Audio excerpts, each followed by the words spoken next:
అతను పేరుకే పాస్టర్, చేసేవి మొత్తం అడ్డుకోల చర్యలే.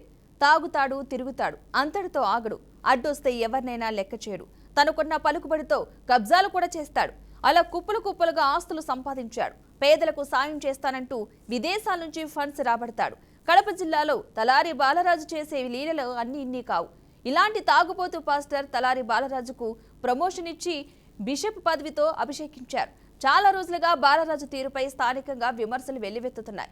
బాలరాజును ఎదిరిస్తే అక్రమ కేసులు పెట్టిస్తాడనే వాదనలు కూడా ఉన్నాయి. బాలరాజు అనే ఫాదరు పాటల పేరు మీద లైంగికంగా వేధించి నా బిడ్డలను కూడా దూరం చేసి వాడుకుంటూ నా సంసారాన్ని దూరం చేసినాడు.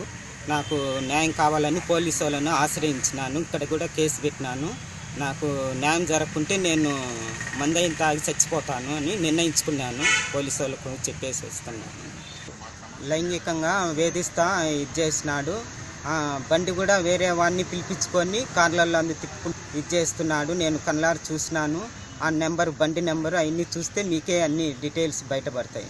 బాలరాజు అనే మేమే ఒకటి నా బిడ్డలు అన్యాయం చేసి నా కోడలు ఇంకో కోడలు బంపాలు చేసి ఆయన్ని కూడా నేర్పించి ఆయన ఎడదీసినారు. ఆయన్నే మా కోడలు ఎడదీసింది, పెద్ద కోడలే. ఈ పొద్దు గుబులాడని చూడుకో నా కొడుకు ఏ మాట్లాడలేకుండా అన్నం లేక నీళ్ళు లేక నా కొడుకు ఇప్పుడు ఉరేసుకుని మంది వేసుకుని తాకుతాను అంటారు. మేమేం చెప్పాలి ఈ పొద్దు నా బిడ్డలకు? నేను కుడి లేక నీళ్ళు లేక ఎండ పెట్టి కొడిచి పద్యాలు అంటూ తిరుగుతాండదమ్మ.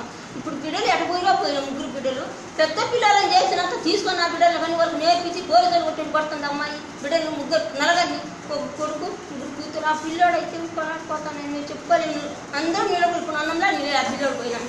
ఆ పిల్లలు పోయినాడు ముగ్గురు కావాలి వెళ్ళిపోయినా. అవి ఎటపోయినా పోయినా ఇంకంతా దేవునికి తెలుసు. మాకు తెలియదు. నేను ఆ బాలస్వామి మా ఇంటికాడ ఉండి మా ఇంటికాడ తిని నా బిడ్డలు నన్ను అత్త అనిపించడానికి లేదు అబ్బాయికి. ఈరోజు నా బిడ్డలు ఎటపోయిపోయి నా కొడుకులకు అందరికి ఎడ తీసి పెట్టినారు. అంత